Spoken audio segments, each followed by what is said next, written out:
Good morning students. आज की प्यारी सी सुबह का नमस्कार। आज की उत्थान साइंस एकेडमी ऑनलाइन क्लास में आप सभी का तहे दिल से हार्दिक अभिनंदन है, हार्दिक स्वागत है।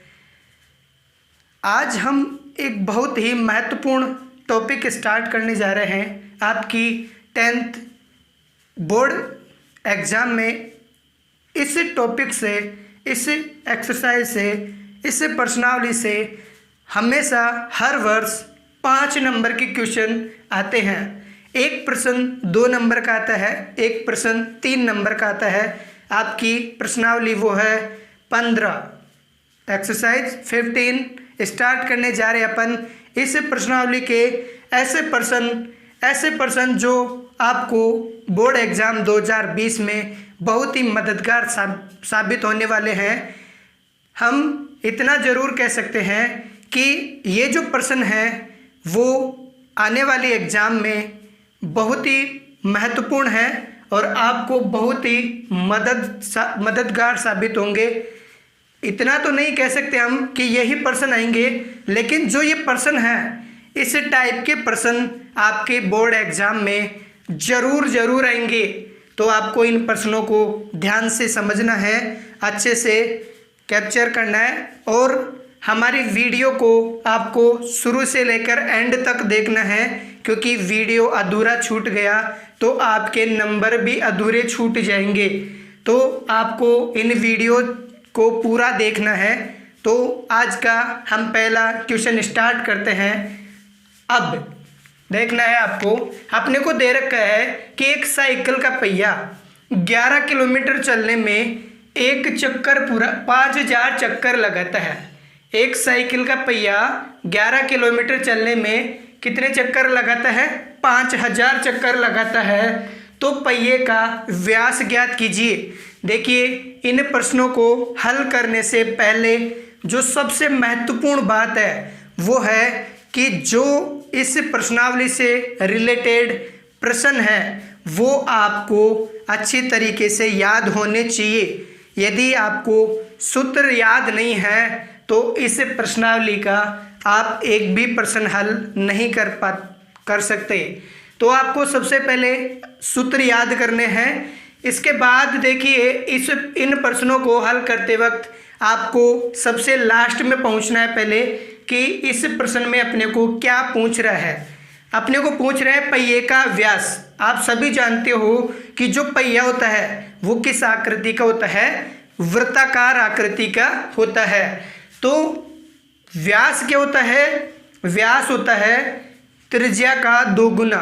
त्रिज्या का 2 गुना। यदि अपने को पहिए की त्रिज्या मालूम चल जाए तो अपन उसका व्यास बता सकते हैं। और पहिए की जो त्रिज्या है वो कहाँ से निकालेंगे अपन, आपको पहले ध्यान से समझना है। तो अपन एक पहिया बना लेते हैं वृत्ताकार आकृति का। ये एक पहिया है जिसका केंद्र क्या है? O है। अब ध्यान से देखना है कि एक साइकिल का पहिया है, 11 किलोमीटर चलता है। अपना जो पॉइंट है वो यह है। अब कोई व्यक्ति या अपन इस पहिए को एक बार राउंडिंग कराते हैं या घुमाते हैं तो क्या होगा?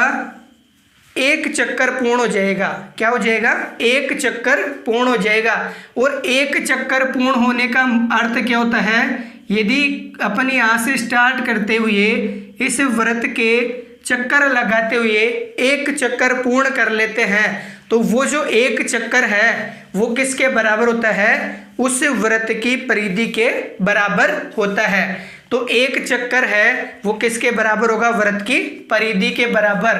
तो यहाँ लिखेंगे पहिए का एक चक्कर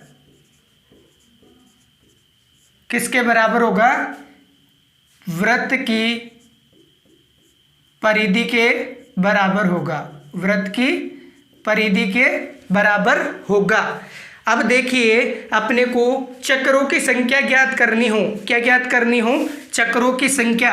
तो चक्रों की संख्या ज्ञात करने का सूत्र होता है कुल दूरी बटावा चक्रों की संख्या का सूत्र होता है कुल दूरी बटावा एक चक्कर में तय दूरी, एक चक्कर में तय दूरी। अब अपने को इस सूत्र में मान पुटअप करने हैं, तो यहाँ पर अपने को दे रखा है चक्रों की संख्या कितनी है 5000 और कुल दूरी कितनी है 11 किलोमीटर, और एक चक्कर में तय दूरी का मतलब पहिए की क्या आ जाएगी वो परिधि। तो अपन इस सूत्र में मान पुटअप करते हैं। तो सबसे पहले अपन लिखेंगे दिया हुआ है। तो क्या दिया हुआ है प्रश्नानुसार, दिया हुआ है, क्या दिया हुआ अपने को, दिया हुआ है साइकिल का पहिया 11 किलोमीटर चलता है। तो कुल दूरी कितनी है 11 किलोमीटर, कुल दूरी कितनी है 11 किलोमीटर। चक्रों की संख्या, तो चक्रों की संख्या कितनी है 5000 है। चक्रों की संख्या, चक्रों की संख्या कितनी है 5000 है।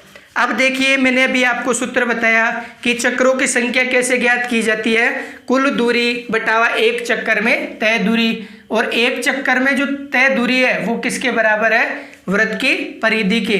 तो यहाँ सूत्र लगाते हैं चक्रों की संख्या, चक्रों की संख्या। तो चक्रों की संख्या बराबर क्या होगा कुल दूरी बटावा एक चक्कर में तय दूरी, एक चक्कर में तय दूरी, एक चक्कर में तय दूरी, और एक चक्कर में जो तय दूरी है उसी को क्या बोलते हैं अपन वृत्त की परिधि, क्या बोलते हैं वृत्त की परिधि। अब इस सूत्र में मान रखते हैं, तो मान क्या दे रखा है कुल दूरी कितनी है 11 किलोमीटर, चक्रों की संख्या कितनी है 5000। तो यहाँ पर मान पुटअप करते हैं, तो 5000 बराबर कुल दूरी कितनी है 11 किलोमीटर, और जो वृत्त की परिधि है उसका सूत्र क्या होता है 2πr। अब देखिए यहाँ पर ये भिन्न के अंदर है, तो इसको भी क्या बनाएंगे अपन भिन्न बनाएंगे। तो भिन्न बनाने के लिए क्या लगाते हैं बट्टे में एक।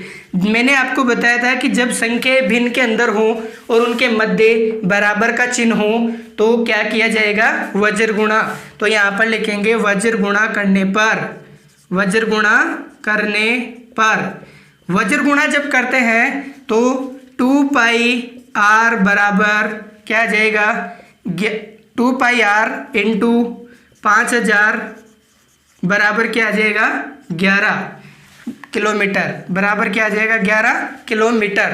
अब देखिए यहाँ से अपने को क्या निकालना है पहिए का व्यास। अब व्यास निकालने से पहले अपने को क्या पता होनी चाहिए उसकी त्रिज्या, जो पहिया उसकी क्या पता होनी चाहिए त्रिज्या। तो यहाँ से अपने को r का मान निकालना है। तो r का मान निकालना हो तो जो ये संख्या दे रखी है ये गुणा वाली कहाँ चली जाएगी भाग के अंदर। तो 11 इस किलोमीटर को किस में बदल लेते हैं अपन मीटर में बदल लेते हैं, किलोमीटर को किस में बदल लेते हैं मीटर में। तो किलोमीटर को मीटर में बदलने के लिए आप सबको पता है कि 1 किलोमीटर के अंदर कितनी मीटर होती हैं 1000 मीटर होती हैं। तो किलोमीटर को मीटर में बदलने के लिए किससे गुणा करना पड़ेगा 1000 से गुणा करना पड़ेगा। ये जो 11 किलोमीटर था वो अब किस में चेंज हो गया है मीटर के अंदर। तो यहाँ पर अपन ने मीटर लगा दिया बटावा ये देखो 2π नीचे आएगा तो 2 इंटू पाई का मान पुटअप करते हैं। तो पाई का मान आपको लेना है 22/7, ये 5000 का आ जाएगा बट्टे के अंदर। अब देखिए आगे ये जो बट्टे में 7 है उसको सरल भिन्न बनाएंगे तो 7 तो कहाँ चला जाएगा ऊपर। तो ऊपर क्या क्या बचेगा देखिए r बराबर 11 इंटू 1000 इंटू 7 ऊपर चला जाएगा। बट्टे में क्या बचेगा 2 इंटू 22 इंटू 5000, क्या क्या बच गया 2 इंटू 22 इंटू 5000। देखिए 0 से 0, 3 0 से 3 0 कट गई, 11 एकम 11 और 11 दूना 22। ऊपर क्या बच गया r बराबर 7 बटावा नीचे क्या बच गया 5 2 और 2। जब 5 को 2 से गुणा करते हैं तो 10 और 10 को 2 से गुणा किया तो 20। ये किस में आ गई है त्रिज्या मीटर के अंदर। अब मीटर को भी किस में बदलना है आपको सेमी में बदलना है। तो मीटर को जब सेमी में बदलते हैं तो क्या करते हैं 100 से क्या करते हैं गुणा करते हैं। तो r बराबर 7/20 इंटू 100, ये किस में चेंज हो गया, सेमी में। 20 से काटेंगे, 20 एकम 20 और 20 पंजे 100। तो जो त्रिज्या है, जो वृत्त की त्रिज्या है वो क्या आ जाएगी, वृत्त की त्रिज्या कितनी आ गई, r बराबर 7 इंटू 5, तो कितना आ गया, r बराबर 35 सेमी। कितना आ गया, 35 सेमी। अब देखिए अपने को क्या निकालना था, पहिए का व्यास। तो पहिए का व्यास किसके बराबर होता है, त्रिज्या का क्या होता है, 2 गुना। तो पहिए का व्यास बराबर 2 इंटू आर, 2 इंटू आर। तो देखिए 2 इंटू आर का मान कितना है, 35। तो 35 दूना कितना आ जाएगा, 70 सेमी। 35 दूना कितना आ जाएगा, 70 सेमी। तो जो पहिए का व्यास है वो कितना आ गया, 70 सेमी। एक बार आपको दोबारा से देखना है इस प्रश्न को।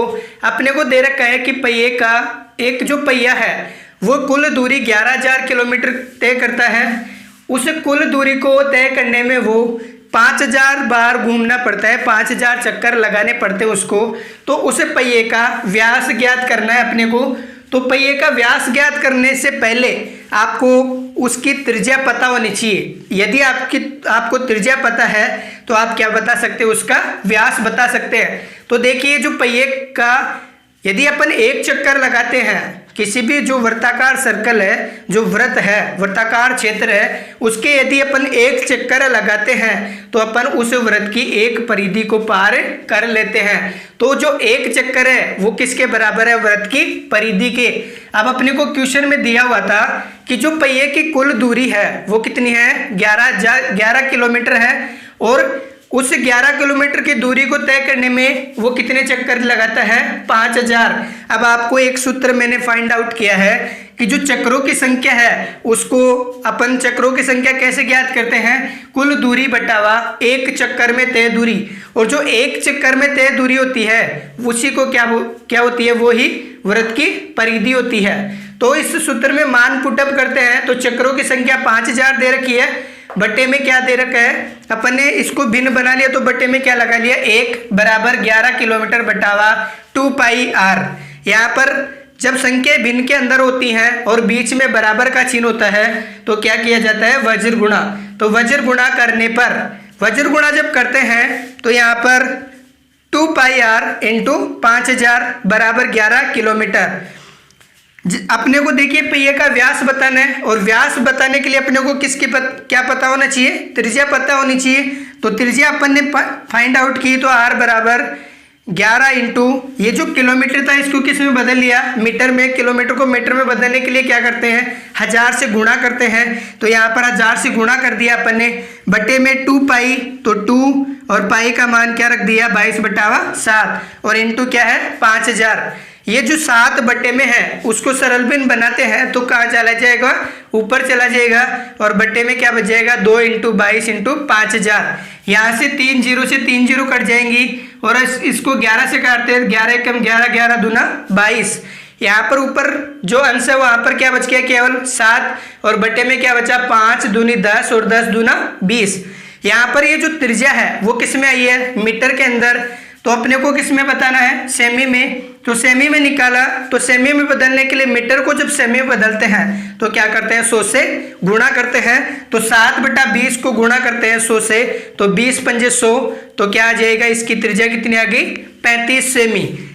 अब अपने को पहिए का व्यास बताना है, तो पहिए का जो व्यास होता है वो उस वृत्ताकार जो क्षेत्र होता है उस त्रिज्या का क्या होता है, 2 गुना।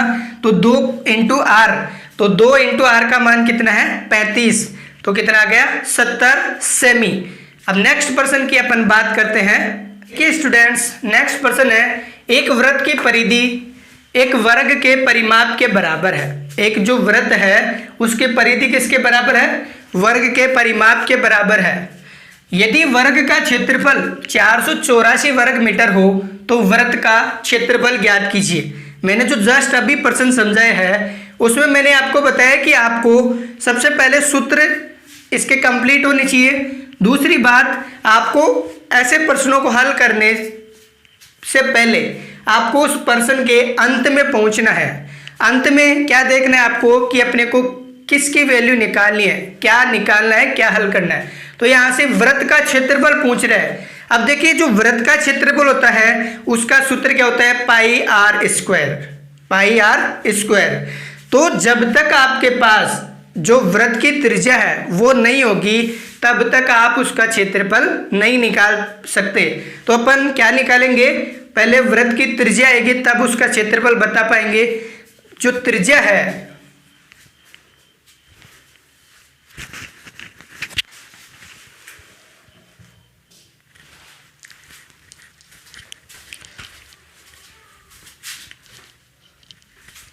देखिए नेक्स्ट प्रश्न की बात करते हैं अपन। नेक्स्ट प्रश्न में दे रखा है अपने को एक वृत्त की परिधि एक वर्ग के परिमाप की क्या है, बराबर है। यदि वर्ग का क्षेत्रफल 484 वर्ग मीटर हो तो वृत्त का क्षेत्रफल ज्ञात कीजिए। तो वृत्त का क्षेत्रफल ज्ञात करने से पहले आपको वृत्त के क्षेत्रफल का सूत्र पता होना चाहिए। तो वृत्त के क्षेत्रफल का सूत्र क्या होता है, पाई आर स्क्वायर। अब वृत्त का क्षेत्रफल निकालने के लिए सबसे पहले आपको वृत्त की क्या ज्ञात होनी चाहिए, त्रिज्या पता होना चाहिए। तो सबसे पहले अपन वृत्त की त्रिज्या निकालेंगे, उसके बाद उसका क्या निकालेंगे, क्षेत्रफल निकालेंगे। तो सबसे पहले अपन लिखेंगे दिया हुआ है। तो दिया हुआ क्या है, दिया हुआ है वृत्त का क्षेत्रफल, वृत्त का क्षेत्रफल। तो वृत्त का क्षेत्रफल कितना दे रखा है, सॉरी वर्ग का क्षेत्रफल, वर्ग का क्षेत्रफल दे रखा है 484 वर्ग मीटर, 484 वर्ग मीटर। इसको अपन समीकरण 1 दे देंगे।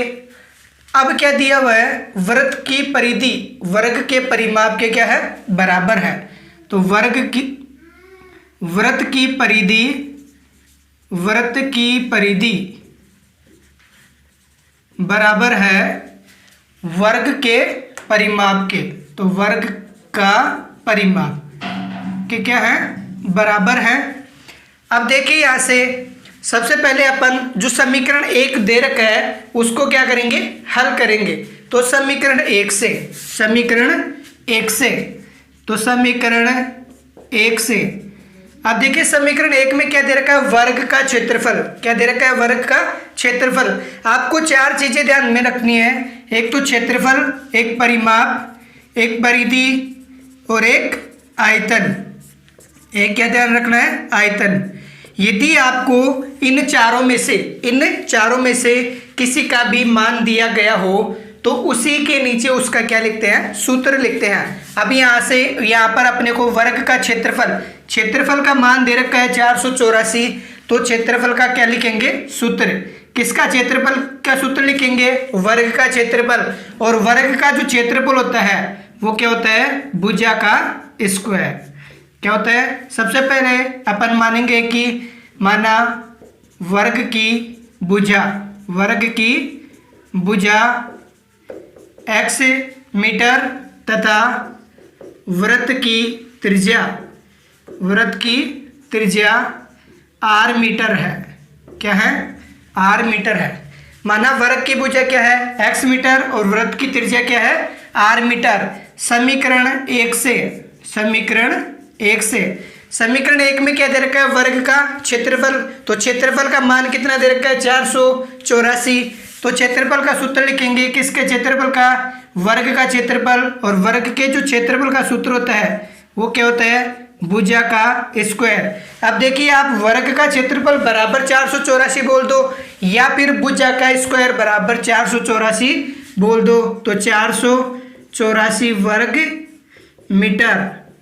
अब देखिए यहाँ से इसका स्क्वायर हटेगा तो बराबर के दूसरी तरफ इस पर क्या लग जाएगा, अंडर रूट लग जाएगा।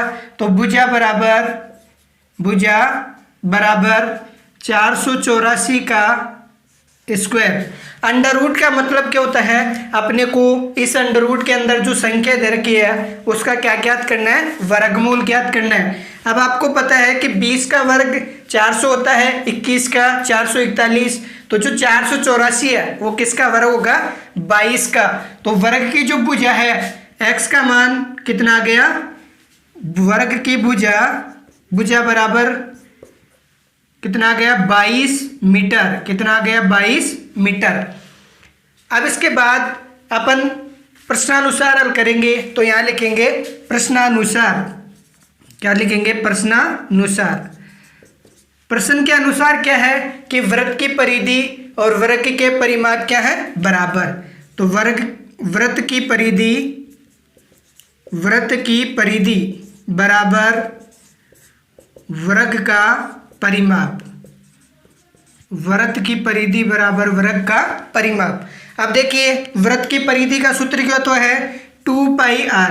क्या होता है? 2πr। और वृत्त का परिमाप का सूत्र क्या होता है? वृत्त के परिमाप का सूत्र क्या होता है? 4 इंटू भुजा। 4 इंटू भुजा। अब इन सूत्रों में अपन मान फाइंड आउट करते हैं। तो यहाँ पर जो 2 है वो 2 रहेगा और पाई का मान क्या रखेंगे? आपको क्या रखना है? 22/7। तो पाई का मान हो गया 22/7 इंटू आर। अब देखिए अपने को क्या ज्ञात करना है? वृत्त का क्षेत्रफल। क्षेत्रफल ज्ञात करने के लिए आपको त्रिज्या निकालनी थी। तो यहाँ से क्या रहेगा? आर रहेगा। तो यहाँ इंटू आर बराबर 4 इंटू भुजा। तो ये 4 हो गया इंटू अपन ने वर्ग की जो भुजा है वो कितनी निकाली है? 22 मीटर। किससे? समीकरण 1 से। तो वर्ग की भुजा कितनी दे रखी है? 22 मीटर।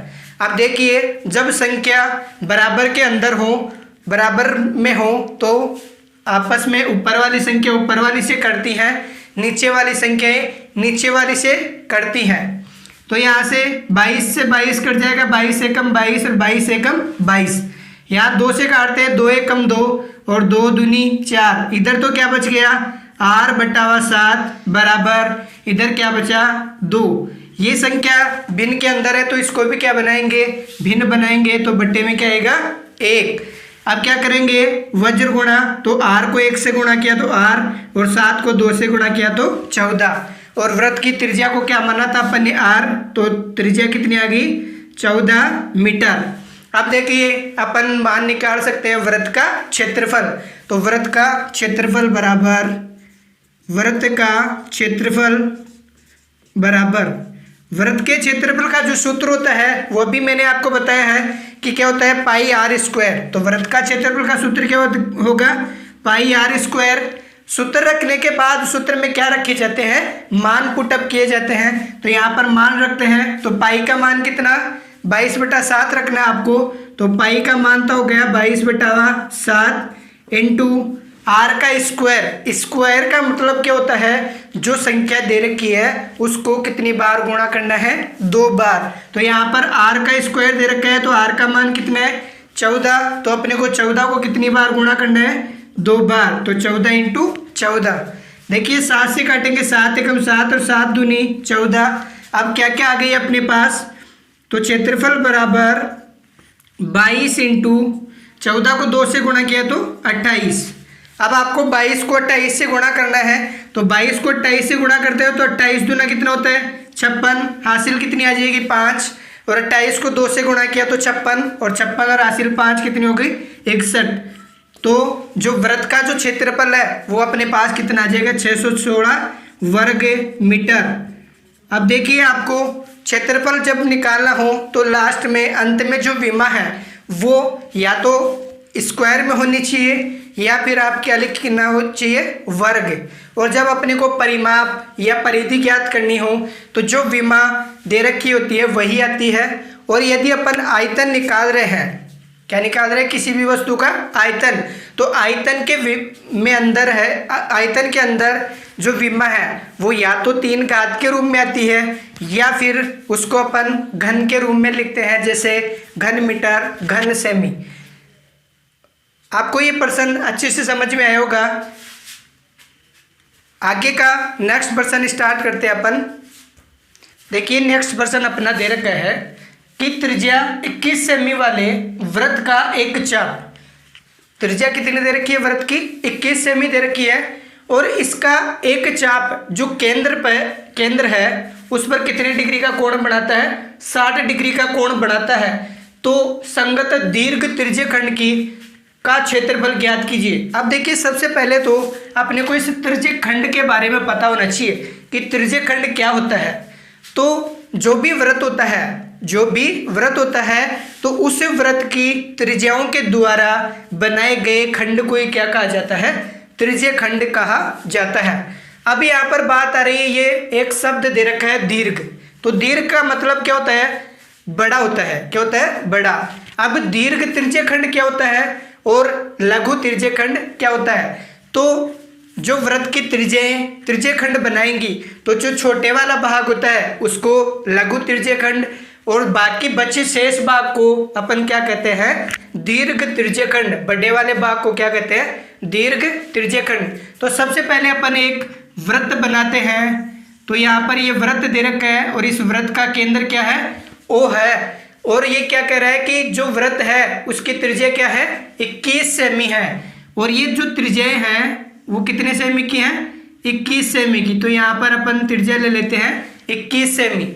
ये जो त्रिज्या है, त्रिज्याओं वृत्त का एक चाप केंद्र पर कितने डिग्री का कोण बनाता है? 60 डिग्री का। तो अपन पहले त्रिज्याओं के द्वारा एक त्रिज्य खंड निर्मित कर लेते हैं। तो ये क्या हो गया? एक त्रिज्य खंड हो गया। यहाँ से यहाँ तक भी क्या है? ये 21 सेमी है, क्योंकि जो वृत्त की त्रिज्या होती है उन सब की लंबाइयाँ क्या होती है? बराबर होती हैं। तो यहाँ पर ये ओ हो गया, ये अपन ए ले लेते हैं, ये बी ले लेते हैं। अब देखिए जो चाप ए बी है, जो चाप ए बी है वो केंद्र पर ये वाला कोण अंतरित कर रहे हैं, और ये कह रहे हैं कि जो वृत्त का चाप है वो केंद्र पर कितने डिग्री का कोण बनाता है? 60 डिग्री का। तो ये जो कोण है वो कितने डिग्री का है? 60 डिग्री का कोण है। तो संगत दीर्घ त्रिज्य खंड का क्षेत्रफल ज्ञात कीजिए। अब देखिए यहाँ पर अपने को क्या निकालना है? दीर्घ। दीर्घ का मतलब क्या होता है? बड़ा। तो बड़ा वाला जो भाग है वो ये वाला हिस्सा है, और ये वाला जो हिस्सा है वो क्या है? लघु। तो अपने को इस भाग का क्या निकालना है? क्षेत्रफल निकालना है, दीर्घ त्रिज्य खंड का क्षेत्रफल। अब देखिए अपन कैसे निकाल पाते हैं, कैसे निकाल सकते हैं इसका क्षेत्रफल? जो कुल वृत्त है, जो कुल वृत्त है, यदि मैं कुल वृत्त में से ये वाला जो लघु त्रिज्य खंड है उसको यदि हटा देता हूं तो केवल क्या बचेगा? दीर्घ त्रिज्य खंड बचेगा। तो देखिए सबसे पहले अपने को क्या निकालना होगा? इस लघु त्रिज्य खंड का क्षेत्रफल। अब सबसे पहले अपन लिखेंगे दिया हुआ है। तो क्या दिया हुआ है? दिया हुआ है वृत्त की त्रिज्या। वृत्त की त्रिज्या, वृत्त की त्रिज्या कितनी है? 21 सेमी। कितनी है? 21 सेमी। अब और क्या दिया हुआ है? केंद्र पर अंतरित कोण। केंद्र पर अंतरित कोण, केंद्र पर अंतरित कोण कितने डिग्री का है? 60 डिग्री का। अब देखिए अपने को क्या निकालना है? लघु त्रिज्य खंड का क्षेत्रफल।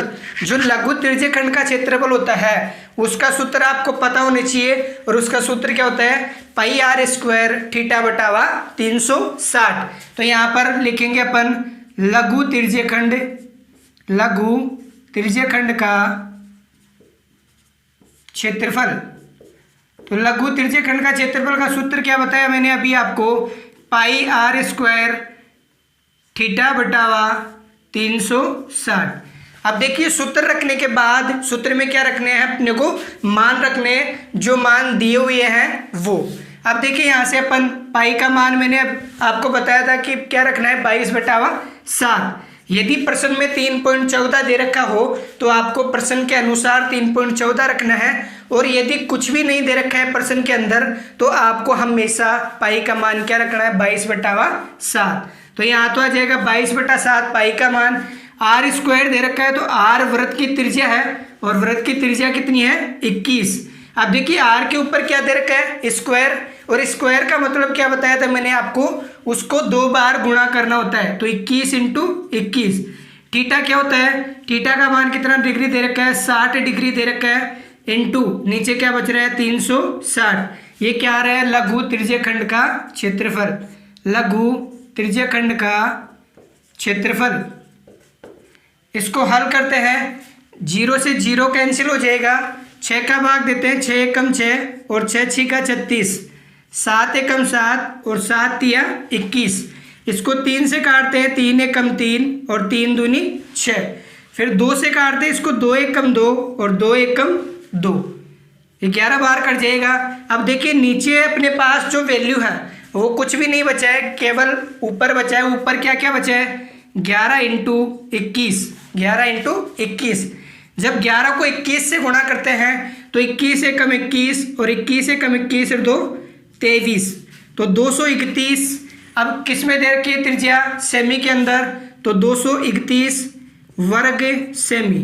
क्या आ जाएगा? 231 वर्ग सेमी। अपन लघु त्रिज्य खंड का क्षेत्रफल निकाल रहे हैं, तो क्षेत्रफल किस में आता है? हमेशा वर्ग के अंदर आता है। तो यहाँ पर लघु त्रिज्य खंड का क्षेत्रफल क्या आ गया? तो ये 231 वर्ग सेमी लघु त्रिज्य खंड का क्षेत्रफल, लघु त्रिज्य खंड का क्षेत्रफल। अब देखिए अपने को निकालना किसका है? दीर्घ त्रिज्य खंड का क्षेत्रफल निकालना है। तो दीर्घ त्रिज्य खंड का क्षेत्रफल निकालने के लिए आपको क्या करना होगा? जो कुल वृत्त का क्षेत्रफल है उसमें से क्या लेस करना है? लघु त्रिज्य खंड का क्षेत्रफल क्या करना है? माइनस करना है। तो पहले आपको क्या निकालना होगा? वृत्त का क्षेत्रफल। वृत्त का क्षेत्रफल, वृत्त का जो क्षेत्रफल होता है उसका सूत्र क्या होता है? Pi R square. और सूत्र में क्या रखते हैं अपन? मान रखते हैं। पाई का मान आपको 22/7 रखना है इंटू आर स्क्वायर। आर का मान कितना है? 21 स्क्वायर है तो 2 बार 21 इंटू 21, माइनस कर घटाते इसका भाग देते हैं 7 एकम 7 और 7 तिया 21। अब देखिए अपने पास क्या क्या वैल्यू आ गई? तो वृत्त का क्षेत्रफल, वृत्त का क्षेत्रफल बराबर क्या क्या वैल्यू आई है? 21 इंटू इसको 7 से काटा 3 इंटू क्या बचा है? 22। अब देखिए 22 को 3 से गुणा करते हैं, 22 तिया 66 और 66 को 21 से गुणा करते हैं तो 21 जगह 126 और 21 जगह 126 हासिल की 12, तो कितना आ जाएगा? 138। तो यहाँ पर क्या आ गया? 138। किस में दे रखा है अपने को? सेमी के अंदर, तो सेमी स्क्वायर। क्या आ जाएगा? Semi square. ध्यान से देखिए 21 तिया 63 होता है और 63 को 22 से जब गुणा करते हैं तो 22 तिया 66 का 6 हासिल 6 और 22 का 132 और 6 138, तो 1386 वर्ग सेमी या सेमी स्क्वायर। अब अपने को क्या निकालना है? दीर्घ त्रिज्य खंड का क्षेत्रफल निकालना है। तो दीर्घ त्रिज्य खंड का क्षेत्रफल कैसे आएगा? कुल वृत्त के क्षेत्रफल में से लघु त्रिज्य खंड का क्षेत्रफल क्या कर देंगे? माइनस कर देंगे। तो यहाँ पर लिखेंगे अपन संगत दीर्घ त्रिज्य खंड का क्षेत्रफल, संगत दीर्घ त्रिज्य खंड का क्षेत्रफल। संगत दीर्घ त्रिज्य खंड का क्षेत्रफल कैसे निकालेंगे? वृत्त का क्षेत्रफल माइनस त्रिज्य खंड का क्षेत्रफल, त्रिज्य खंड का क्षेत्रफल। तो वृत्त का जो कुल क्षेत्रफल है वो कितना आ रहा है? 1386 माइनस करना है आपको त्रिज्य खंड का क्षेत्रफल, और त्रिज्य खंड का क्षेत्रफल कितना निकाला है? 231। अब देखिए यहाँ से 6 में से 1 घटाते हैं तो 5 और 8 में से 3 गया तो 5 और 3 में से 2 गया तो 1 और क्या बच जाएगा? 1। जो दीर्घ त्रिज्य खंड है उसका जो क्षेत्रफल वो कितना बच गया? 1155 या 1155 वर्ग। किस में दे रखा है अपने को? सेमी के अंदर। किस में दे रखा है? सभी विमाएं सेमी में है तो वर्ग सेमी, वर्ग सेमी। एक बार दोबारा से देखना है आपको। वृत्त की त्रिज्या दे रखी थी और केंद्र पर अंतरित कोण कितना डिग्री दे रखा था? 60 डिग्री। अब आपको दीर्घ त्रिज्य खंड का क्षेत्रफल निकालना था। तो दीर्घ त्रिज्य खंड का क्षेत्रफल कैसे आता? पूरे वृत्त के क्षेत्रफल में से लघु त्रिज्य खंड का क्षेत्रफल क्या करना था? आपको माइनस करना था। तो यहाँ से अपन ने पहले लघु त्रिज्य खंड का क्षेत्रफल निकाला, इसके बाद वृत्त का कुल क्षेत्रफल और वृत्त के कुल क्षेत्रफल में से लघु त्रिज्य खंड का क्षेत्रफल क्या कर दिया? माइनस कर दिया। तो क्या बच गया अपने पास? दीर्घ त्रिज्य खंड का क्षेत्रफल। इसी प्रकार से आगे का नेक्स्ट प्रश्न स्टार्ट करते हैं। देखिए नेक्स्ट प्रश्न की बात करते हैं अपन। तो नेक्स्ट प्रश्न क्या दे रखा है कि एक घड़ी के घंटे की सुई 6 सेमी लंबी है, 90 मिनट में इस सुई द्वारा बनाए गए त्रिज्यखंड का क्षेत्रफल ज्ञात कीजिए। अब देखिए जो घड़ी होती है उसकी जो डिजाइन होती है वो अलग अलग प्रकार की होती है। घड़ी आयताकार भी हो सकती है, वर्ग के आकार की भी हो सकती है, लेकिन आपको यहाँ पर एक ही घड़ी लेनी है, वो लेनी है वृत्ताकार आकृति की घड़ी। तो सबसे पहले अपन एक घड़ी बनाते हैं वृत्त के आकार की। तो ये घड़ी हो गई। अब देखिए यहाँ पर आप सबको पता है कि जो घड़ी होती है उस पर क्या क्या लिखा होता है। यहाँ पर 12 है, यहाँ पर 3, यहाँ पर 6 और यहाँ पर 9। इनके मध्य क्या आता है 1, 2, 4 और 5, 7 और 8 और 10 और 11, 10 और 11। ये जो अपन पॉइंट है इस पॉइंट को मान लेते हैं कि ये जो घड़ी की सुइयां लगी होती है वो उस वृत्ताकार घड़ी का क्या है सेंटर पॉइंट है, केंद्र बिंदु है। तो यहाँ से यहाँ तक की जो दूरी दे रखी है वो कितनी दे रखी है 6 सेमी। तो मान लीजिए कि ये क्या है घड़ी की लंबाई। जो घड़ी की लंबाई होगी वही क्या होगी जो वृत्त है उसकी त्रिज्या होगी। अब देखिए घड़ी कितना मिनट चलती है 90 मिनट। कितना मिनट चलती है 90 मिनट। और सुई कौन सी दे रखी है घंटे की। तो 1 घंटे की सुई को 60 मिनट चलने में कितना समय लगता है 1 घंटा। 60 मिनट चलने में कितना समय लगता है 1 घंटा। तो कितना मिनट चल रही है 90 मिनट। तो 90 मिनट चलेगी तो मतलब 30 मिनट और जाएगी। 30 मिनट जाएगी तो यहाँ पर आ जाएगी। 30 मिनट जाने के बाद मतलब 90 मिनट चलने के बाद ये जो सुई है वो 12 से कहाँ चली जाती है 1 और 2 के मध्य, मतलब लगभग 1:30 बजे का समय हो जाता है जब अपन सुई को क्या करते हैं 12 पर मानते हैं। अब देखिए ये घड़ी की सुई की लंबाई 6 सेमी है और ये भी कितनी है 6 सेमी है। तो ये जो घड़ी की सुई की लंबाई है वही क्या है इस वृत्त की क्या है त्रिज्याएं है। और ये 2 त्रिज्याएं ये क्या बना रही है एक खंड बना रही है और इस खंड को क्या कहते हैं त्रिज्य खंड कहते हैं। क्या कहते हैं त्रिज्य खंड। क्योंकि त्रिज्य खंड किसे कहते हैं वृत्त की त्रिज्याओं के द्वारा बनाए गए खंड को क्या कहा जाता है त्रिज्य खंड कहा जाता है। अब देखिए यहाँ पर ये दोनों वृत्त की त्रिज्याएं बन गई हैं। जो घड़ी की लंबाई है वो वृत्त की त्रिज्याएं हैं और ये त्रिज्याएं क्या बना रही हैं एक त्रिज्य खंड बना रही हैं। ये वृत्त का केंद्र बिंदु है। अब अपने को त्रिज्य खंड का क्या निकालना है क्षेत्रफल। तो त्रिज्य खंड का क्षेत्रफल निकालने से पहले आपको ये पता होना चाहिए कि त्रिज्य खंड के क्षेत्रफल का सूत्र क्या होता है। सूत्र πr² थीटा बटावा 360 होता है किसका त्रिज्य खंड का क्षेत्रफल ज्ञात करने का। तो यहाँ पर देखिए πr² थीटा बटावा 360 किसका होता है त्रिज्य खंड के क्षेत्रफल का सूत्र ज्ञात करने का। जब तक अपने पास सूत्र में जो सभी मान हैं वो नहीं पता होंगे तब अपन उसका हल नहीं कर सकते हैं। तो यहाँ पर पाई का मान पता है, आर है वो 6 सेमी दे रखी है, लेकिन क्या नहीं है अपने पास थीटा का मान नहीं है। तो सबसे पहले अपने को क्या निकालना होगा थीटा का मान निकालना होगा। तो देखिए यहाँ पर सबसे पहले लिखेंगे अपन दिया हुआ है। क्या लिखेंगे दिया हुआ है। क्या दिया हुआ है देखो घंटे की सुई की लंबाई। यहाँ लिखेंगे घंटे की सुई की लंबाई। सुई की लंबाई ये क्या है वृत्त की त्रिज्या। ये क्या है वृत्त की वृत्ताकार घड़ी की त्रिज्या। वृत्ताकार घड़ी की त्रिज्या कितनी दे रखी है 6 सेमी। कितनी दे रखी है 6 सेमी। अब देखिए अपने को थीटा का मान निकालना है। तो यदि अपन 1 घंटे की सुई की बात करते हैं तो ये एक सेंटर पॉइंट हो गया। यदि घंटे की सुई इस बिंदु पर है और 12 पर स्थित है और वापस एक चक्कर पूरा करती है तो समय तो कितना लेती है 12 घंटे। कितने का समय लेती है 12 घंटे। यदि सुई 12 पे है और वापस एक बार राउंड करके पूरा चक्कर लगा देती है तो वो कितना समय ले लेती है 12 घंटे। और 12 घंटे में जो कोण है वो कितने डिग्री का निर्मित करती है। तो देखिए ये एक बिंदु है और यदि कोई रेखा अपने एक्स पर घूमे, अपने एक्स पर चारों ओर घूमे तो वह जो रेखा है जो रेखा है वो उस बिंदु पर कितने डिग्री का कोण बनाती है 360 डिग्री का। और आपको पता होना चाहिए कि जो एक बिंदु होता है उस पर कितने डिग्री का कोण बनता है, 360 डिग्री का।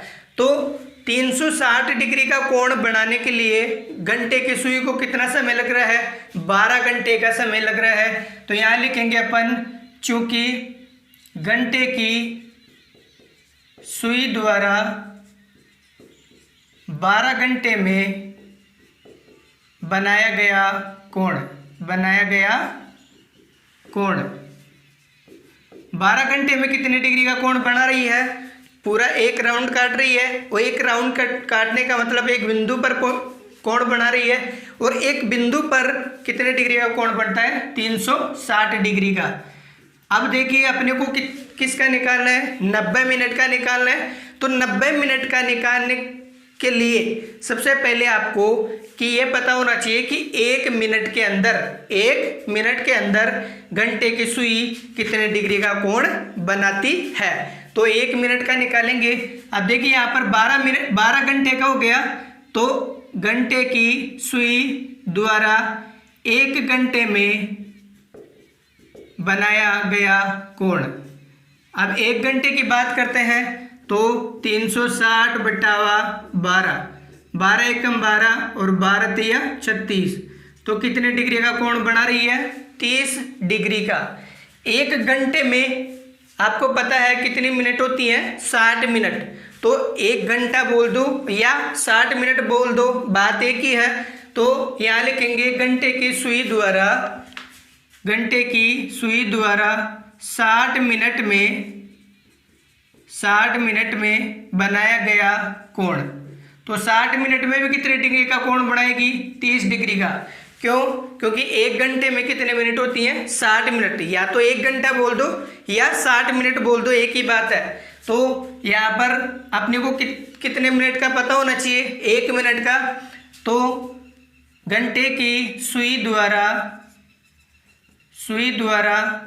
1 मिनट में बनाया गया कोण, घंटे की सुई द्वारा 1 मिनट में बनाया गया कोण। तो यहाँ पर ये 60 है, वो किस में लग जाएगा, भाग लग जाएगा 60 का, 0 से 0 कट जाएगा, 3 एकम 3, 3 दूनी 6, तो कितना आ गया, 1/2 डिग्री। कितना डिग्री आ गया, 1/2 डिग्री। अब आपको केवल इतना सा याद रखना है कि एक जो घंटे की सुई होती है वो 1 मिनट में कितने डिग्री का कोण बनाती है, आधे डिग्री का। और यदि प्रश्न में मिनट दे रखा है और आपको कोण ज्ञात करना हो, तो जो दी गई मिनट है उनको किससे गुणा कर दे, 1/2 से। लेकिन ये ध्यान रहना है कि जो सुई है वो घंटे की है या मिनट की सुई के लिए जो कोण है वो चेंज आएगा, वो आप कोई क्वेश्चन करोगे उसमें बताएंगे हम। तो यहाँ पर देखिए 1 घंटे की सुई है वो 1 मिनट में कितने डिग्री का कोण बना रही है, आधे डिग्री का। तो अपने को कितने मिनट का निकालना था कोण, 90 मिनट का। अतः घंटे की सुई द्वारा 90 मिनट में बनाया गया कोण, 90 मिनट में बनाया गया कोण। तो 90 इंटू 1 मिनट का कितना है, 1/2। काटेंगे इसको, 2 एकम 2 और 45 दूना कितना होता है, 90।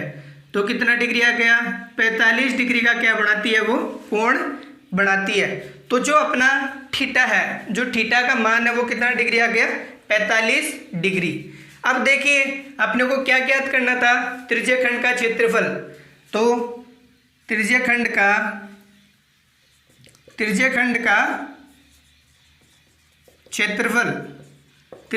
क्षेत्रफल का सूत्र क्या होता है, πr² थीटा बटावा 360। त्रिज्यखंड के क्षेत्रफल का सूत्र क्या होता है, πr² थीटा बटावा 360। मान पुटअप करते हैं तो पाई का मान क्या रखना है आपको, 22/7। तो 22/7 इंटू आर क्या है, घंटे की सुई की लंबाई है, और यही क्या है, वर्ताकार घड़ी की त्रिज्या है। तो त्रिज्या कितनी आ जाएगी, 6, और r² है, और स्क्वायर का मतलब मैंने आपको बताया था कि आपको r को कितनी बार गुणा करना है, 2 बार। तो इंटू 6। थीटा का मान अभी निकाला अपन ने 45, और बट्टे में कितना है, इंटू क्या बच रहा है 360। देखिए यहाँ से 6 से काटते हैं इसको, 6 एकम 6 और 6 छिंगा 36। इससे काटते हैं 6 एकम 6 और 6 एकम 6 और 6 दाई 60, 10 बार कट गया। फिर 10 को इससे काटते हैं 2 से, 2 एकम 2, 2 एकम 2 और ये क्या कट जाएगा 2 पंजे 10। इसको काटते हैं 5 एकम 5 और 5 नाम 45। अब देखिए क्या बच गया, ऊपर तो 11 इंटू 9 और बट्टे में कितना बचा है 7। 11 इंटू 9 बटावा 7। 11 को 9 से गुणा करते हैं तो 11 नाम कितना होगा 99 बटावा 7। तो यहाँ पर क्या निकाल रहे अपन, त्रिज्यखंड का क्षेत्रफल, त्रिज्यखंड का क्षेत्रफल 11 इंटू 9 बटावा 7। 11 को 9 से गुणा किया तो 99 और 99 में 7 का भाग देंगे तो 7 एकम 7, 7 एकम 7, 2 बच जाएगा, 7 चौक 28, 29 में से 28 गया तो 1, फिर क्या लगाएंगे पॉइंट लगाएंगे, 7 एकम 7 और 7 चौक 28। तो इसका कितना आ जाएगा 14.14 वर्ग, किस में दे रखा है सेमी में, तो वर्ग सेमी। तो जो घड़ी की सुई है, जो घड़ी की सुई है वो जो ये त्रिज्यखंड बनाती है उनका क्षेत्रफल कितना है 14.14। देखिए जो घड़ी का प्रश्न है वो या तो मिनट की सुई का आता है या घंटे की सुई का। तो घंटे की सुई का आपको प्रश्न जब आ जाए तो सबसे पहले आपको क्या निकालना होता है, 1 मिनट में घंटे की सुई द्वारा बनाया गया कोण। फिर जो प्रश्न में मिनट दे रखी है उसको किससे गुणा करना है, 1 मिनट में बनाए गए कोण से गुणा करना है और किसका मान निकालना है, थीटा का मान निकालना है। थीटा का मान जब आ जाएगा तो अपन सूत्र में मान रख कर जो त्रिज्यखंड है उसका क्या निकाल सकते हैं, क्षेत्रफल निकाल सकते हैं। नेक्स्ट प्रश्न की बात करते हैं, आज का महत्वपूर्ण प्रश्न क्वेश्चन नंबर 5।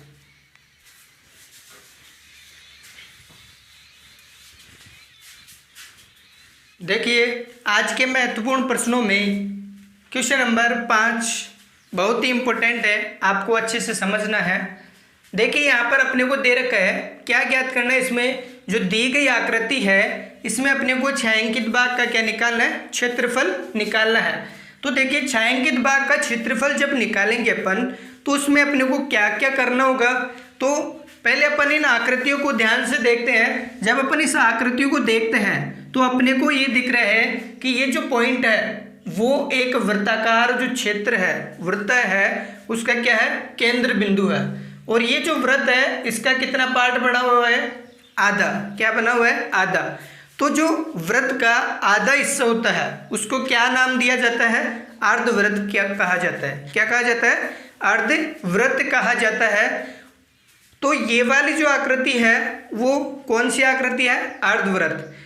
और ये वाली जब आकृति की अपन बात करते हैं तो देखिए एक अपन वृत्त लेते हैं, क्या लेते हैं, एक वृत्त, और वृत्त का दोनों क्या खींचते हैं, व्यास खींचते हैं। क्या खींचते हैं, दोनों व्यास। तो ये दोनों व्यास हो गए। अब देखिए जब अपन वृत्त के दोनों व्यास खींचते हैं तो जो वृत्त है वो कितने हिस्सों में बट गया है, 4 हिस्सों में बट गया है। ये फर्स्ट, सेकंड, थर्ड और फोर्थ। और ये जो व्यास है यहाँ से यहाँ तक की दूरी ये त्रिज्या है, आर है, ये भी क्या है, आर है, ये भी क्या है, यहाँ से आर है, और ये यहाँ से यहाँ तक क्या है, आर है। तो ये भी आर, ये भी आर, मतलब ये दोनों क्या हो गई, त्रिज्या हो गई। ये आर, ये भी दोनों क्या हो गई, त्रिज्या। ये आर, तो ये दोनों भी क्या है, त्रिज्याएं हैं। ये आर और ये आर है तो ये दोनों भी क्या है, त्रिज्याएं हैं। और मैंने अभी आपको बताया था कि जो त्रिज्याएं होती हैं उनके द्वारा बनाए गए खंड को क्या कहा जाता है, त्रिज्यीय खंड कहा जाता है। तो ये 7 सेमी दे रखा है तो ये भी कितनी होगी, 7 सेमी होगी। अब आपको पता चल गया होगा कि ये वाली जो आकृति है वो क्या है, एक वृत्त का कौन सा हिस्सा है, चौथा हिस्सा है। वृत्त का कौन सा हिस्सा है, चौथा हिस्सा है। और ऐसी आकृतियों को क्या कहा जाता है, त्रिज्यीय खंड कहते हैं। अब देखिए अपने को छायांकित भाग का क्षेत्रफल निकालना है। तो छायांकित भाग का क्षेत्रफल कैसे निकाल पाएंगे अपन, इस अर्धवृत्त का क्षेत्रफल निकाल लेंगे और इस त्रिज्यखंड का क्या निकाल लेंगे, क्षेत्रफल निकाल लेते हैं, तो क्या आ जाएगा, इस पूरे 6 अंकित भाग का क्षेत्रफल आ जाएगा। तो अपन सबसे पहले मानेंगे कि माना अर्धवृत्त की त्रिज्या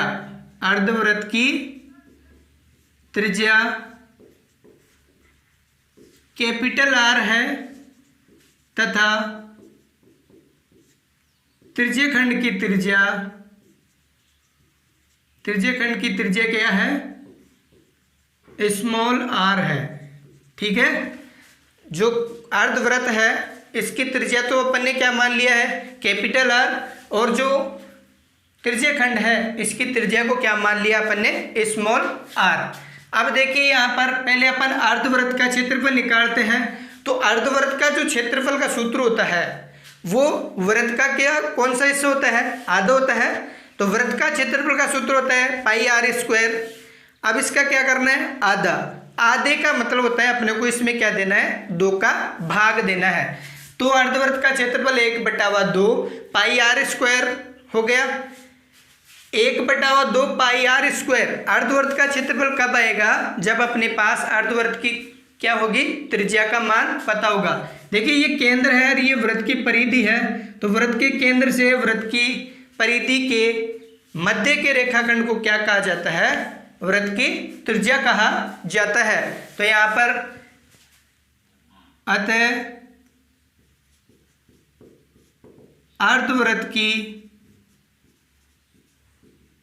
त्रिज्या कैपिटल R माना है और ये कितना है, 7 सेमी। अब अर्धवृत्त का क्या निकालेंगे, क्षेत्रफल। तो अर्धवृत्त के क्षेत्रफल का सूत्र लगाते हैं। तो सूत्र क्या होता है, 1/2 इंटू पाई r स्क्वायर। सूत्र रखने के बाद सूत्र में क्या रखे जाते हैं, मान पुटअप किए जाते हैं, मान रखे जाते हैं। तो यहाँ पर 1/2 और पाई का मैंने आपको बताया था कि जब क्वेश्चन में 3.14 दे रखा हो तो आपको 3.14 रखना है, अन्यथा सभी प्रश्नों में पाई का मान क्या रखना है, 22/7 रखना है। r का मान अपने पास 7 और यहाँ पर स्क्वायर है, और स्क्वायर का मतलब r को कितनी बार लिखना है, 2 बार लिखना है। देखिए 7 एकम 7, 7 एकम 7, 7 से 7 कट गया, इसे 2 से काटेंगे, 2 एकम 2 और 2 एकम 2, ऊपर क्या बच गया, 11 इंटू 7। जब 11 को 7 से गुणा करते हैं तो 11 7 77 सेमी। और क्या निकाल रहे हैं, क्षेत्रफल। तो क्षेत्रफल किस में आता है, वर्ग के अंदर, तो वर्ग सेमी। जो अर्धवृत्त का क्षेत्रफल है वो कितना आ गया, 77 सेमी वर्ग सेमी, 77 वर्ग सेमी। अब दूसरी जो आकृति है वो क्या है, त्रिज्यखंड। क्या है, त्रिज्यखंड। तो त्रिज्यखंड की त्रिज्या को क्या माना अपन ने, स्मॉल r। तो स्मॉल r बराबर कितना दे रखा है, 7 सेमी। अब क्या निकालेंगे, त्रिज्यखंड का क्षेत्रफल। त्रिज्यखंड का क्षेत्रफल, और त्रिज्यखंड के क्षेत्रफल का सूत्र क्या होता है, पाई r स्क्वायर θ/360। अब देखिए ये जो थीटा है वो कितने डिग्री का है, 90 डिग्री का। थीटा का मान कितना है, 90 डिग्री। क्योंकि जो वृत्त के व्यास होते हैं वो प्रत्येक हिस्से को कितने भागों में बांटते हैं, 4 हिस्सों में, और चारों हिस्सों में प्रत्येक कोण कितने डिग्री का होता है, 90 डिग्री का होता है, एक समकोण बनता है। तो यहाँ पर मान रखते हैं, पाई का मान 22/7 रखना है, r का मान 7 और कितनी बार है, 2 बार, इंटू थीटा का मान कितना रखना है, 90 इंटू 360। देखिए 0 से 0 कैंसिल हो जाएगा, 9 एकम 9 और 9 चौक 36, ऐसे 7 से 7 कैंसिल हो जाएगा, 7 एकम 7, 2 से इसको काटते हैं, 2 दूनी 4, 2 एकम 2 और 2 एकम 2। अब देखिए ऊपर तो क्या बच गया, 11 इंटू 7 बट्टे में क्या बचा है, 2। जब 11 को 7 से गुणा करते हैं तो 11 7 कितना होता है, 77 होता है। और 77 में जब 2 का भाग देते हैं तो कितना आता है, 38.5 कितना आता है 38.5। और क्या निकाल रहे अपन क्षेत्रफल किस में दे रखा है सेमी में, तो क्या आ जाएगा वर्ग सेमी, क्या आ जाएगा वर्ग सेमी। अब देखिए अपने को क्या निकालना था छायांकित भाग का क्षेत्रफल, तो छायांकित भाग का क्षेत्रफल क्या है, तो यहाँ लिखेंगे अपन छायांकित भाग का क्षेत्रफल, छायांकित भाग का क्षेत्रफल बराबर क्या क्या है अर्धवृत्त का क्षेत्रफल प्लस त्रिज्यखंड का क्षेत्रफल, त्रिज्यखंड का क्षेत्रफल। देखिए अर्धवृत्त का क्षेत्रफल कितना निकाला अपन ने 77 प्लस त्रिज्यखंड का क्षेत्रफल कितना है 38.5, तो 0.5 तो आएगा ही, 8 और 7 कितना होगा 15 का 5, 7 और 3 कितना होगा 10, और 10 से कहाँ से लगी इतनी 11। तो जो कुल छायांकित भाग है तो छायांकित भाग का क्षेत्रफल कितना आ गया 115.5 सेमी स्क्वायर, 115.5 सेमी स्क्वायर। देखिए आपको छायांकित भाग का क्षेत्रफल निकालना था, तो छायांकित भाग के क्षेत्रफल में अपने पास दो प्रकार की आकृति हुई यहाँ पर दी हुई है, दोनों प्रकार की आकृतियां हैं, एक अर्धवृत्त है और एक त्रिज्यखंड है। तो आपको इस पूरे छायांकित भाग का क्षेत्रफल बताने के लिए आपको क्या करना था दोनों आकृतियों का क्षेत्रफल निकालना था, तो अपन ने अलग अलग निकाल लिया अर्धवृत्त का क्षेत्रफल और त्रिज्यखंड का क्षेत्रफल। और छायांकित भाग का क्षेत्रफल बताने के लिए दोनों आकृति के क्षेत्रफल क्या कर दिया है प्लस कर दिया है, जोड़ दिया है। आप स्क्रीनशॉट ले सकते हो, एक बार समझने के बाद आप कॉपी में हल करने के लिए वीडियो को पॉज करके वीडियो को रोककर आप क्या ले सकते हो स्क्रीनशॉट ले सकते हो हर क्वेश्चन का, कि आप बाद में अच्छे से समझ सको। नेक्स्ट प्रश्न और लास्ट प्रश्न आज का लेके आते हैं, आज के एक्सरसाइज 15 के महत्वपूर्ण प्रश्नों का लास्ट प्रश्न। देखिए आज का लास्ट प्रश्न और बहुत ही महत्वपूर्ण प्रश्न, तो प्रश्न को पहले ध्यान से पढ़ना है और इसमें अपने को क्या ज्ञात करना है उसको अच्छे से समझना है और आगे का सॉल्यूशन देना है। देखिए यहाँ पर प्रश्न दे रखा है अपने को कि एक वृत्ताकार खेत पर, एक वृत्ताकार खेत है, तो अपन पहले एक वृत्ताकार खेत बना लेते हैं। तो यहाँ पर ये जो खेत है उसकी आकृति कैसी है वृत्ताकार है। एक वृत्ताकार खेत पर 24 रुपये प्रति वर्ग मीटर, मतलब जो खेत है उसके 1 वर्ग मीटर में जो बाड़ लगाने का व्यय है, बाड़ लगाने का व्यय है वो कितना रुपए देना पड़ता है 24 रुपये 1 मीटर के। तो यहाँ पर ये मान लो यहाँ से स्टार्ट करते हैं और यहाँ तक 1 मीटर मानते हैं अपन, ये कितना है 1 मीटर मानते हैं। तो यहाँ से यहाँ तक जो बाड़ लगाने का व्यय है 24 रुपये प्रति वर्ग मीटर की दर से बाड़ लगाने का व्यय टोटल तो कितना है 5280, लेकिन 24 रुपये जो है वो कितने का देना पड़ता है 1 मीटर का, कितने का देना पड़ता है 1 मीटर का। तो ये इस पूरे क्षेत्र में ये जो चारों ओर का क्षेत्र है उसमें बाड़ लगाने का टोटल व्यय कितना है 5280। अब कोई व्यक्ति यहाँ से बाड़ लगाना स्टार्ट करता है और इसके चारों ओर पूरी बाड़ लगा देता है, तो जो बाड़ लगाता है वो उस वृत्ताकार खेत का एक चक्कर पूरा कर लेता है, और जो एक चक्कर पूरा करता है वही क्या होती है उस वृत्ताकार खेत की क्या होती है परिधि होती है, परिमाप होता है या परिमिति होती है। ठीक है, तो अपने को क्या ज्ञात करनी है, यहाँ पर पूछ रहा है 0.50 रुपये प्रति वर्ग मीटर की दर से जुताई कराने का व्यय। तो देखिए अपने को जुताई करानी है, तो जुताई कहाँ होती है खेत के मध्य में, और जो खेत का मध्य का पार्ट होता है वो क्या होता है उसका क्षेत्रफल होता है। तो अपने को क्या ज्ञात करना होगा क्षेत्रफल ज्ञात करना होगा। और क्षेत्रफल कब आएगा जब अपने पास उस वृत्ताकार खेत की क्या होगी त्रिज्या होगी। और त्रिज्या कहाँ से निकालेंगे अपन, यहाँ पर दे दिया कि एक चक्कर पूरा करने का जो कुल व्यय है वो कितना है 5280। तो यहाँ पर पहले लिखेंगे अपन दिया हुआ है, दिया हुआ है। दिया हुआ क्या है? प्रति वर्ग मीटर, प्रति वर्ग मीटर की दर से बाड़ लगाने का व्यय कितना है? 24 रुपये। और कुल व्यय कितना दे रखा है? कुल व्यय कितना है? 5280 रुपये। अब देखिए अपने को क्या निकालना है? पूरे वृत्ताकार खेत के चारों ओर बाड़ कितनी लगती है, कितना वर्ग मीटर है, वो जो खेत है उसकी बाड़ कितना वर्ग मीटर है। तो अपन जो एक चक्कर है वो क्या होता है? वृत्ताकार खेत की परिधि। तो खेत का एक चक्कर में लगाई गई बाड़ ही क्या है? वृत्ताकार खेत की परिधि, वृत्ताकार खेत की परिधि।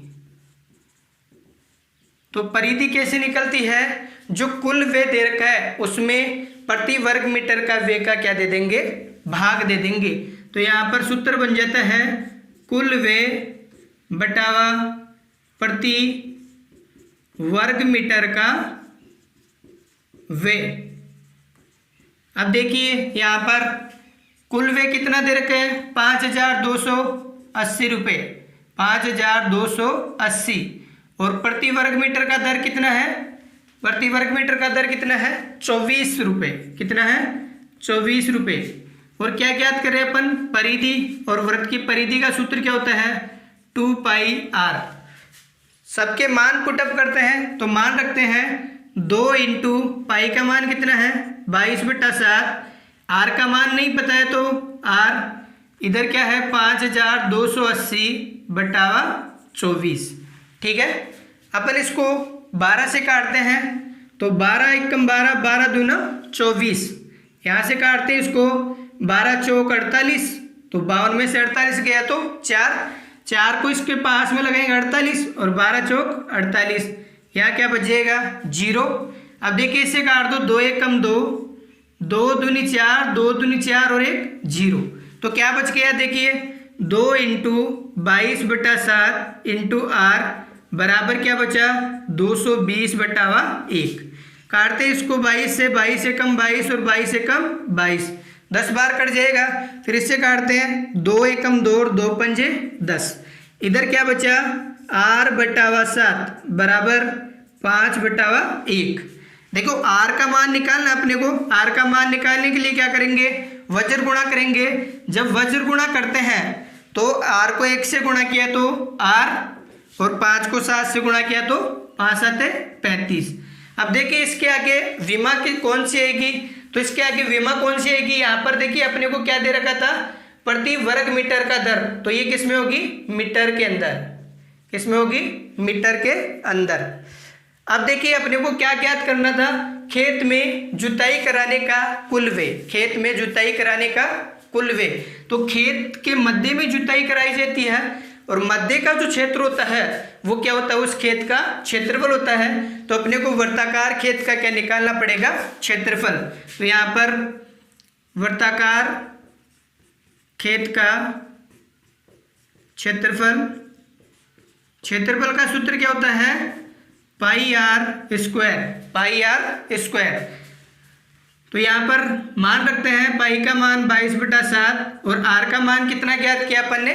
35। और 35 r के ऊपर घात कितनी है? 2 है। तो इसको 2 बार गुणा करना है। काटते हैं 7 एकम 7, 7 पंजे 35, 7 एकम 7, 7 पंजे 35। देखिए 22 को 5 से गुणा करते हुए 22 पंजे 110 इंटू क्या आ गया? 35। 35 को जब 110 से गुणा करते हैं तो देखिए 0 से 0 और 35 एकम 35 का 5 हासिल 3 और 35 एकम 35 और 3 38। तो कितना आ गया? 3850 वर्ग मीटर। क्षेत्रफल किस में आता है? वर्ग मीटर के अंदर। ठीक है, अब देखिए अपने को खेत का क्या निकालना है? कुल क्षेत्रफल, कुल व्यय निकालना है। तो कुल व्यय निकालने के लिए क्या करना होगा अपने को? जो 1 वर्ग मीटर का व्यय है उसको किससे गुणा कर देंगे? 3800 वर्ग मीटर के क्षेत्र से। तो यहां पर लिखेंगे चूंकि 1 वर्ग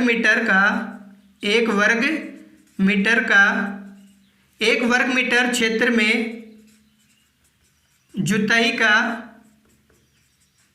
व्यय कितना दे रखा है?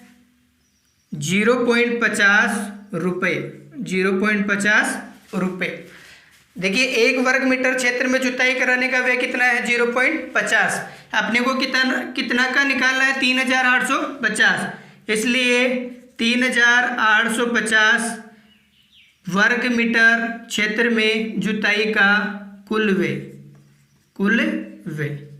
तो कुल व्यय कितना आ जाएगा? 0.50 को किससे गुणा करेंगे? 3850 से। अब देखिए 0.50 का मतलब आधा, 1/2। 1/2 रुपये हो गया। 1/2 को किससे गुणा करना है? 3850 से। मतलब 3850 का भी क्या करना है अपने को? आधा करना है। 3850 का आधा देखिए, 3000 का आधा 1500, 800 का आधा 400, तो 1500 और 400 कितना हो गया? 1900, और 50 का आधा 25। तो टोटल जो व्यय है वो कितना गया? 1925 रुपये। कितना हो गया? 1925 रुपये। देखिए यहाँ से आधा का गुणा कैसे किया अपन ने? इसको 3000 मान लिया, 3000 का आधा 1500, ये 800 है तो 800 का आधा 400, और यहाँ पर 50 है तो 50 का आधा 25। तो 1500 और 400 1900, 1900 और आगे 50 का आधा 25, तो 1925। जो कुल क्षेत्र है, जो वृत्ताकार क्षेत्र है, उसमें जुताई कराने का जो टोटल व्यय है वो कितना आ गया? 1925। आज की क्लास यही ख़त्म होती है। आज की जो प्रश्नावली है अपनी एक्सरसाइज 15, ये 6 प्रश्न बहुत ही महत्वपूर्ण है जो आपके आने वाले बोर्ड एग्जाम में बहुत ही कामगार साबित होंगे, मददगार साबित होंगे। आपको यदि प्रश्नावली के अंदर और कोई प्रश्न में समस्या हो तो हमें कमेंट बॉक्स में ज़रूर बताएं हैं, और हमारे व्हाट्सएप ग्रुप और टेलीग्राम ग्रुप में आप शेयर कर सकते हैं। आपको जो ग्रुप है उनकी लिंक वीडियो के डिस्क्रिप्शन में मिल जाएगी। तो आपको हमारे चैनल को ज़्यादा से ज़्यादा लाइक एंड सब्सक्राइब और बहुत ज़्यादा शेयर करना है। आज की क्लास यहीं पर एंड करते हैं। आगे की नेक्स्ट क्लास बहुत ही जल्द लेके आएंगे महत्वपूर्ण प्रश्नों की। आज के लिए धन्यवाद, थैंक यू।